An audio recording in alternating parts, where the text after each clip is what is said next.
مجھے بڑی حیرت ہوتی ہے کہ یہاں کے لوگ جو سوشل میڈیا کو جس طرح استعمال کرتے ہیں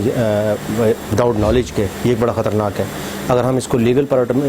پیرامیٹر میں دیکھیں تو یہ ہر بندہ یہ غلطیاں کر رہا ہے۔ میں چھوٹی سی مثال دوں گا کہ اگر کوئی شخص میرے موبائل میں میری پرمیشن کے بغیر یا آپ کے موبائل میں آپ کی پرمیشن کے بغیر داخل ہوتا ہے، خالی داخل ہو کے آپ موبائل اٹھایا، خود سے چیک کیا، اندر چلا گیا، واپس آ گیا، اس کے اوپر بھی جو ہے اس کو جو ہے وہ 3 مہینے کی سزا ہے، 3 مہینے کی سزا ہے اور 50,000 روپے جرمانہ ہے۔ اور اسی طرح کوئی شخص آپ کے موبائل کو آپ کی پرمیشن کے بغیر موبائل کے اندر داخل ہوتا ہے اور کوئی چیز کاپی کر لیتا ہے، وہ واپس آ جاتا ہے اور آپ کو واپس کر دیتا ہے،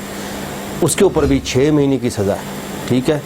اور جو ہے آپ کا جرمانہ جو ہے وہ آپ کا 1 لاکھ روپے کر دیا گیا ہے۔ اور اسی طرح اگر کوئی شخص میری اجازت کے بغیر میرا موبائل جو ہے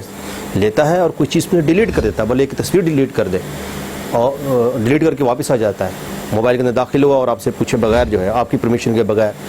داخل ہوا اس موبائل میں اور اس کی تصویر ڈیلیٹ کر کے واپس آ گیا، تو اس کے اوپر بھی اس کی جو ہے سزا ڈبل ہے اور اس کا 2 سال تک اس کی سزا ہے اور 5 لاکھ روپے اس کا جرمانہ ہے۔ لیکن یہ کتنا ایک سینسٹیو چیز ہے جو لوگوں کو پتہ ہی نہیں۔ اس کے علاوہ میں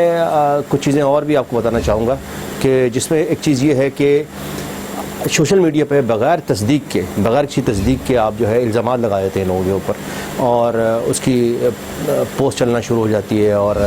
لوگ اس کے اوپر کمنٹس کر رہے ہوتے ہیں۔ یاد رکھیں کہ یہ ایک بڑا سنگین جرم ہے، کسی کے اوپر اگر آپ نے بغیر تحقیق کے اور کوئی جھوٹی جو ہے آپ نے پوسٹ لگائی اور اس کو بدنام کرنے کی کوشش کی تو اس کے اوپر